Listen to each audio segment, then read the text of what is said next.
2 o'clock positions.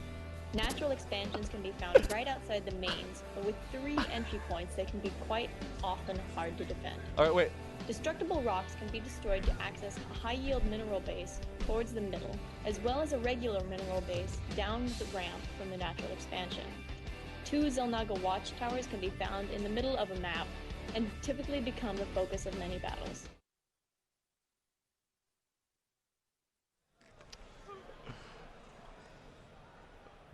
All right. Welcome back, ladies and gentlemen, to the 2010 Major League Gaming Pro Circuit here in Raleigh, North Carolina. We just got done looking like a total idiot right before we got to run that Xel'Naga Caverns video. I was too busy giggling. I don't know what they said in that video, but honestly, it's a little bit of a funky map because of those multiple entrances to your natural expansion and how hard your natural is to defend. Very hard to defend that natural expansion. So many open areas to get into the natural. And of course, there's a lot of difficulty expanding to the third as well. If you're Protoss, Terrans can just put those tanks up on the high ground and then siege down below. We've seen some players do that towards the late game. And so, yeah, it's very hard to hold on to that natural if you do decide to go for that fast expansion. And one thing that's really nice for CauthonLuck is that with the build orders he uses, he doesn't rely too much on positioning, not the tank on a high ground or a well-placed bunker. It's more just huge numbers of Marine Marauder. So he's going to love that he can get his early expo up, again, if he is still going Marine Marauder.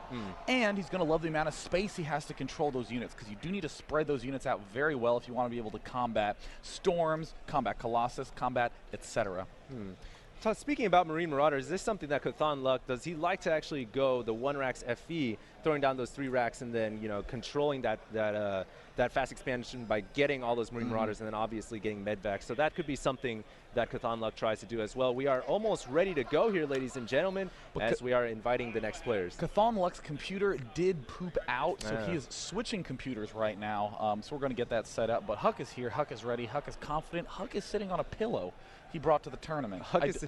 He's sitting on a pillow. Yeah, I mean, maybe it's that the chairs aren't quite soft. He's used to that comforting, reassuring computer chair. Well, they always say that when pro gamers come to play, they always want to feel like they're at home. When they come to LAN events, they want to feel like they're at home. The atmosphere, the environment has to be comforting, and it has to be familiar. So maybe he just sits on a pillow whenever he plays. Yeah, or perhaps he practiced so hard he actually broke his tailbone training for this tournament, and now he has to sit down on a pillow. It always looks like he's getting into a hot bathtub when he does sit down for his match. But I like that note you made about how players like to feel like they're at home, like Reach, very famous Protoss player, the Mantoss from Seoul, South Korea, plays without shoes in a lot of tournaments. He actually takes his shoes off when he plays. That's interesting random fact. Crosses little socks. And you know, actually, I always play with shoes.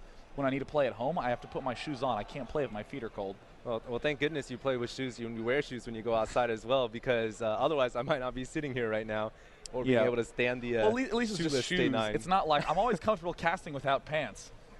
Or anything like that. You can only see chest out. Oh, TeamLiquid.net shirt, no pants during the cast. Not the case here. We are waiting for CauthonLuck to pop back onto the internets so we can actually have a game going. But you know what? Let's keep vamping, baby. Did you get the chance to see any of the Desert Oasis games? Because we only got to see one. I did, actually. Yes, that was the game I actually saw, and I love TT1's opening, going for that very Korean familiar opening, the Forge, and then throwing down the pylons and the photon cannon. I like what Slush did to break out of that. He went for a Banelings to bust through. I also think that going for spine crawlers, if you can get a queen, spread the creep out to the ramp, and then plant one spine crawler down, that's another great way to push out, and you don't have to invest in those Banelings. And at the same time, you can macro in your base. But do you think that would be part of the Protoss's plan to force you to spend money on a creep tumor instead of on the larva inject? Do you think that puts the Zerg far enough behind? That's true. Losing out on those 4 larvas could actually put you far behind as well. But then you've also, the Zerg player did decide to go for Baneling Nest, and of course Banelings, they work great against Protoss, but at the end there were so many Zealots, and those force fields made the Banelings not that effective. There were a lot of Zealots, yeah. And I mean, it was very, very nice for TT1, the fact that right where Slush pinched him off was a very, very narrow area. There was it was like that little hourglass shape, and all the units of TT1 were in the middle, so you only needed a few force fields on the top and a few from behind. TT1 right there definitely getting caught where he wanted to be, where there was the least amount of space to surround his army. I really like what the Zerg player did by hiding a couple Banelings in the corner. Did you see that? Was suave. That was great play right there. That was great play before he was eliminated from the tournament. He was the last Zerg player left standing. No. He did some fancy stuff, but he is now gone. I'm a Zerg player myself. I'm so sad that there's nobody so basically representing you're not the a Swarm. happy person. I mean, I'm not gonna lie. I'm not saying the matchups are imbalanced by any means, but I don't know. I mean, like, what do you sit down and play Zerg and you're just like, yeah, I'm gonna play some Zerg, or do you just spawn against Terran and you're like, again, like, what is it? How does it make you feel? Here's my secret. I actually don't play as much as I should. I play maybe 1 game a week at best. I do not play enough games. I play some in-house, but when I ladder, I barely play any games at all. So I don't get too depressed when I lose. Because if you lose, you have a week vacation always. Exactly. Yeah, 7 days off until my next game. So. Oh man, that's like the exact opposite of me. I'm like, all right, it's 9:30 p.m. on a Tuesday. Got to go to class at 8. Play until 8. Play StarCraft 40 games later, I have that soreness in the middle finger, you know, from clicking the mouse, not from like shooting my opponents the bird after the games. Did it so much, my fingers cramping. But I mean, carpal tunnel. You need that cream. Yeah, I actually do have a carpal tunnel. What cream is this? Is it? I saw it on South Park one time. They put the cream on your wrist, and then it helps your carpal tunnel syndrome. Is that like icy cold or icy hot? Icy hot. Icy cold. Or Bangai. You put icy cold on, it gets cold, and then it gets really cold. It could be trademark product I'm going to make. And then it gets hot. Nice. Yes. We have a career outside of casting. We are product placement. So we're actually I'm gonna try to check with HuK to see where CauthonLuck is. It looks like HuK is trying to get me to make a heart with my hands, but you know what? I'm not doing it. I'm professional. There it is. I'll let my co-caster buddy Alex do it. Hey, yeah, you know what? I will join forces to do these hearts. That's going to get screenshotted. That's going to get memed, I'm hoping. That is definitely going to become the new internet meme for at least a couple days. Yeah, but I'm very curious what map either of these players is going to be choosing if they do end up losing. I mean, most of the time we've been seeing Metalopolis, but in TVP, I think that might be a little bit risky because of how different you have to play far away than when you're close. Yeah, the spawn positions on every map obviously always make a difference in your opening builds. Close spawns by air, you might opt to go for those proxy stargates. Another map that I think favors Protoss a little bit is on Blistering Sands. I was talking to Natagas and Painuser about this, who are both obviously great Terran players. They say the map they hate most currently is Blistering Sands because because of those backdoor rocks. They have a problem going against That's what they told me. Have they ever put tanks by a Xel'Naga watchtower? Well, it feels so good. Oh my god. The thing that they hate the most is defending that backdoor rock, because then the Protoss player, if they go for 4-gate or something like that, they can expose the rocks or go through the front as well. Yes. It's always a preference in players. You know, they have different play styles. So, yeah, that is true. I mean, Painuser does like to turtle quite a bit at the start of the game, get a lot of those tanks up, and it's really tough to get good positioning up with Nero's backdoor. I guess I am much more of a Marine Maraudering player. I actually steal a lot of that's builds. It's the interesting thing because Painuser Nata, they like to go mech. They're not much of a bio fan, so maybe that's why there's a difference in opinion there, because you know, obviously if you go bio, you'll be able to move and defend both the back door and the front door, but if you're meching, it's a little bit more difficult. you just choose another map. So it looks like CauthonLuck actually created his own Xel'Naga in this game. Very bad CauthonLuck. I'm just going to keep you updated. We like to call to let ourselves him know action he figures. needs to get into the game. But we haven't really talked too much about what Protoss would likely be doing on Xel'Naga Caverns and how great it is we haven't done that because we were still trying to get CauthonLuck into the game. But I mean, do you have any openings you like a lot as HuK?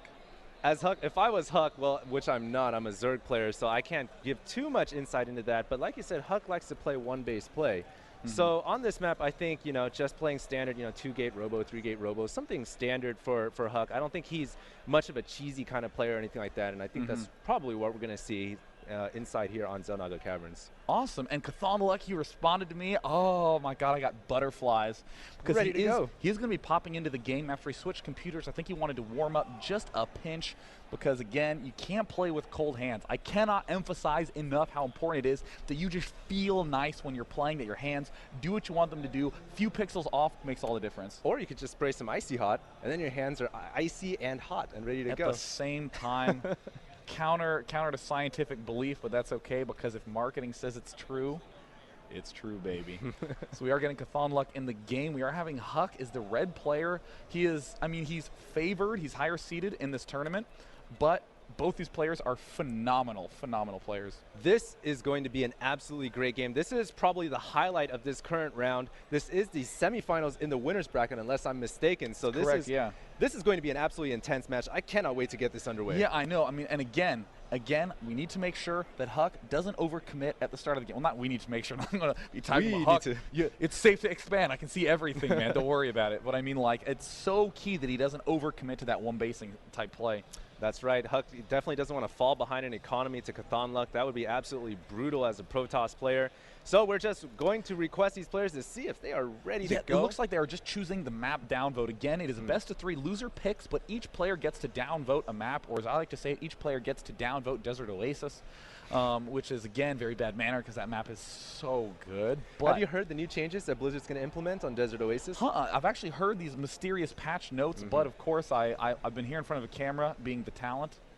Well, I actually had the time to go ahead and pop up my iPhone and go to the situation report #1 that Blizzard published. Apparently, they're gonna put rocks on Blistering Sands to help cover the natural expansion. Yeah, interesting, huh?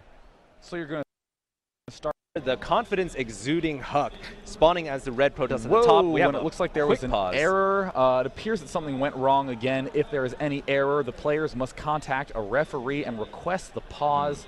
And that means that we are very surprised. I'm actually trying to peer over into the tournament area to see if anything's happening. I mean, as you can see in the bottom right of the screen, we do see HuK looking focused as ever, hiding, in fact, behind a hoodie, feeling very, very focused. He's like, when I see HuK play, it's almost like seeing a poker player. If you ever see poker players play, some of them like to cover themselves, put on shades, put on hoodies. They don't want to reveal their intention. Maybe that's HuK's game style a little bit. Put duct tape over his face. That he can't read any facial expressions whatsoever.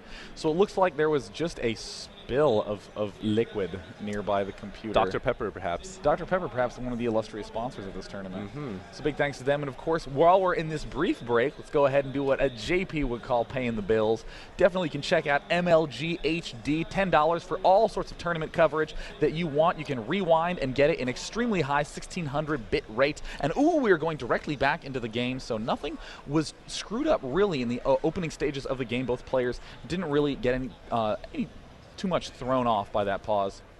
All right, so once again, let's go ahead and get back into this battle. HuK spawning as the red Protoss on the top right-hand position, the confidence-exuding Protoss. And like Day9 said, he likes to keep his one-base strategy, loves one-base play. And on this map, very difficult to hold on to that natural expansion because it's so wide, so much access. There's even rocks down at the lower ledge below as well. So look for that to be a problem for any of the players who possibly could go for that expansion. So we see HuK peeking by the Xel'Naga Watchtower and immediately going to the other Xel'Naga Watchtower. 1 out of every 100 games, you'll find a hidden building. So that is the loss he is trying to avoid. Very, very expert play right there. And CauthonLuck spreading out those buildings to spot any sort of proxy pylons in his base. All right, Probe running its way into CauthonLuck's base right now. Going to start duking away on this SCV. The hallmark of any good Terran player, not allowing the SCV building the barracks to get attacked, keeping the SCV on that Probe. But it looks like the Probe is starting to attack that SCV. It looks like CauthonLuck's going to pull one more SCV away to ward away that Probe and keep that barracks up. He does not want to lose the SCV building the barracks. That'd be a huge setback. And look at this, such good timing by HuK. The instant it drops down to 0 shields, he begins moving it around. Whoops, has to be careful. He's down to 10 life. CauthonLuck playing very, very well at this point in time. Doesn't really get shaken by this. And as we can see, CauthonLuck maybe looks like he cut an SCV. Didn't get the chance to make that 15th SCV there at the start of the game.